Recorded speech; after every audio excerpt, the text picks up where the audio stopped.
Have you ever wondered why everybody knows in principle what to do to lose fat, get lean, but nobody can do it, or a very small minority can do it? There's a reason for this, and it's because we're obsessed with the science of getting lean, calorie deficits, what to eat, and so on. But we don't pay enough attention to the art of becoming lean. We're going to get into the things that nobody talks about that will really make the difference when it comes to you losing fat and getting the body that you deserve, and going from something like this to something like this. Let's get into it.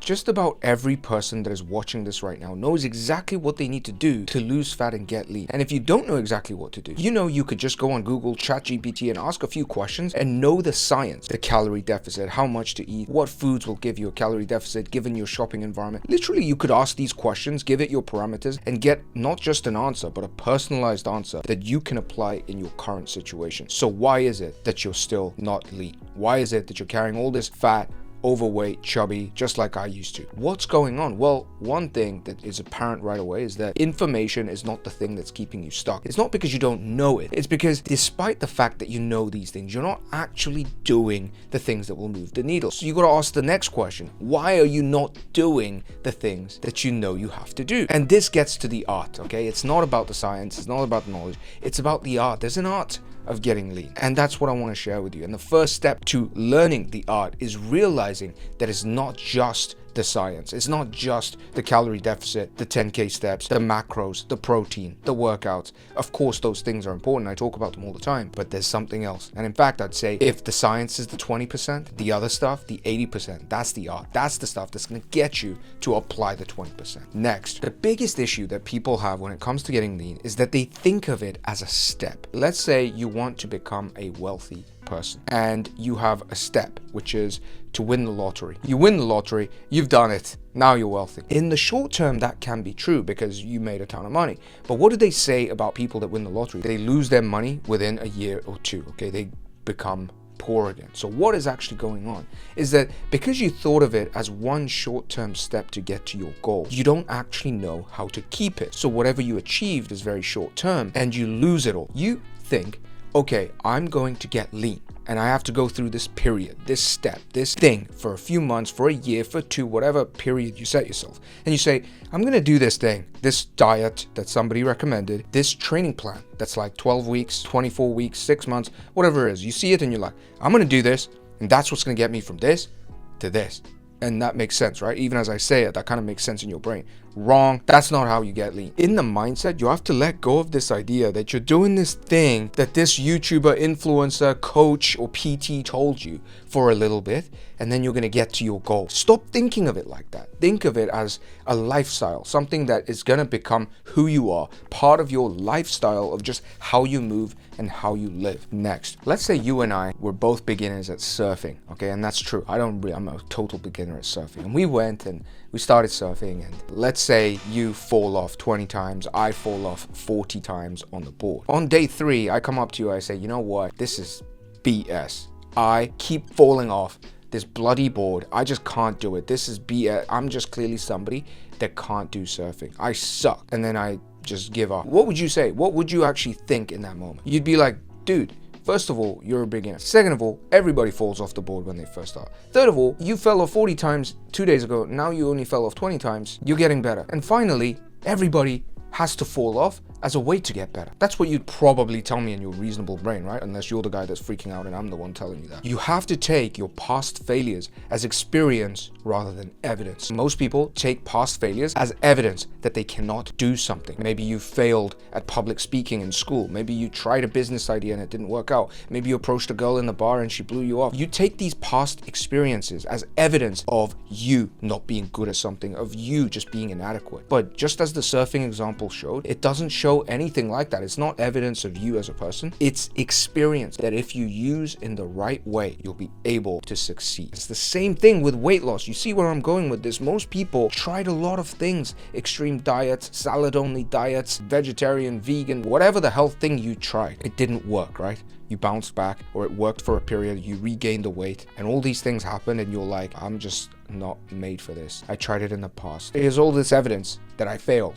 I'm not going to be able to do it. Instead of seeing it as evidence, see it as experience. I failed all those times, so I know what doesn't work. I failed all those times, so I know these short-term gimmicks don't work. I failed all these times, so I know what Wanhee's saying right now makes a ton of sense. That's experience you can use, and that puts you ahead of all the people that are just starting out that don't have that experience, because they are going to be attracted to all the shiny objects. Use past experience as experience rather than evidence. Next, this was about 8 years ago. I was in Europe doing my masters, and I was going around with this like selfie stick trying to do some kind of vloggy YouTube thing, and I had friends around me at the time that kind of like laughed at it, didn't want me to do that. I am kind of ashamed to say I was influenced by that, and I didn't do it. There was this voice in my head also that's kind of like, what is there to share? Who's gonna watch my videos? It's not gonna be that good. This is probably not a serious thing I can do. This self-talk kept me from starting a bloody YouTube channel for no shorter than 8 years. 8 years later, after doing a military service in Korea, I came out and rebooted the camera. And now look what happened. I'm pretty proud of what I've been able to achieve and how many people I've been able to help as a result of starting this channel over the last 3 years. If you keep telling yourself, I'm not very good at this, I've never been to the gym, I've never been someone that liked the gym, I've never really learned how to do it, so I was never really good, I never really cooked anything, so I don't think I can do it. All these things that you articulately or otherwise kind of mull over in your brain, like you either say it out loud to people or you actually just think it kind of silently, that is what's actually keeping you stuck. It's those voices that you're just completely indoctrinating and brainwashing yourself, so you never take that first step. If you took that first step, you'd be very surprised, like I did with YouTube. I just took that first step and I was like clicking and learning all these little details, and I was like, hang on a minute, I thought I could never do this like editing kind of stuff, but I could. When I first learned to cook, I didn't know how to cook. Okay, let me give it a try, and I actually became pretty good at it. Same with gym, same with jiu-jitsu, same with just about everything. So imagine if you had in your brain another kind of language that is like, you know what, it's probably easier than I thought. You know what, all those past times that I failed, that was because of my lack of experience. Now that I have the experience, I'm probably gonna do well. And you know what, every other time I kind of found a way, so I'm probably gonna find a way again. If you're somebody that's in the pit right now thinking, oh my god, you can't do this, you can't do that, I urge you to try and change the language, the things you say. And it might not come naturally, so write down some sentences that are positive, that might feel right now like a little bit off, but if you keep repeating it, this is very, very powerful in changing your self-talk, which is why they talk about affirmations a lot. It genuinely works because it changes the language pattern that you live on. Next, in my coaching program, I'm frequently telling my clients about the importance of setting boundaries with their friends and with their family when it comes to the food they want to eat and the time that they want to train. Because if you don't do that, you're at the whim of other people. You eat what they tell you, you move when they tell you, and therefore you don't look like you want. You look like how the world wants you to look. But then we got to the question of like, what is the mechanics of setting boundaries? And of course there's a lot of things that go into it, but one thing I want to focus on is the tonality. It's not so much what you say, it's how you say the bloody thing. So a lot of people, when something is suggested like, hey, let's go for a beer, you're like, but like maybe I kind of shouldn't, I have a lot of stuff to do. What does that do? It leaves room for negotiation. As soon as somebody hears you say that, they know they can push like at least 3-4 times before you really say no or yes. They know that if they really pushed it, you're probably gonna come with, oh, hey, can you do this for me? It's like, oh, but like, I just, you start giving excuses. You're not firm. There's no conviction in your voice and in your tonality. So people naturally push you. And this is actually why you find it harder and harder to set boundaries. But instead of all that, if you just said, no, yeah, I'm not doing that, I can't do that. Look at how easy it is to set boundaries just because of the way you said it. Your tonality, instead of inflecting up, oh, maybe I could do it, but like maybe I'll just think about it. You just go, no, I'm not doing that. And you don't even over explain. You don't even go into the details of why you can't do something. You just don't do it. And this has been a hack in my life because I used to be a people pleaser and still am in some senses. I like to say yes to a lot of things, to get along with people, to not have conflicts. I was always that guy. And I learned too late, but thankfully I learned that that's a fast track to not liking myself and my life. You know, I'd spend a whole day running errands for friends and family, and then at the end of the day feel really shit about it. Shit about the day. Now I do none of that crap. I just do the stuff that I want. I become almost selfish, and I love the days that I spend. If you're somebody that struggles with setting boundaries, actually practice this. Actually come up with situations where you have to force yourself to say no. One of the things that I like to do is tell the taxi driver to turn the radio off, okay? Because I think I'm allowed to do that as somebody that paid for the ride, and I like my quiet taxi rides. So there's a little conflict and you say, hey, could you please turn the radio off, please? I'm trying to work here. Try that. Actually, if you struggle with that, that's a very, very good way to practice. Next, you know the saying that people completely change their physique after a breakup? Did you actually think about why that is? Why is it that after a very, very heartbreaking breakup, people go through these crazy physical transformations? Okay, one part of it is to get back on the dating market and become attractive to the opposite sex again. We know that, but why is it? What is so special about breakups, divorces, that gets people to completely change? And it's actually very simple. It's because you have an actual strong enough reason to change. Now, if you're somebody that's not lean right now, okay, that you've been trying but you haven't got there, you have to sit and actually ask yourself, if somebody came, put a gun to your head and said, you're gonna die next year if you don't get lean. To be honest, in some cases, this actually would apply. Next year, a lot of people will probably actually physically die because of diseases related to their body. Excess body fat, high blood pressure, diabetes, obesity, dementia, all related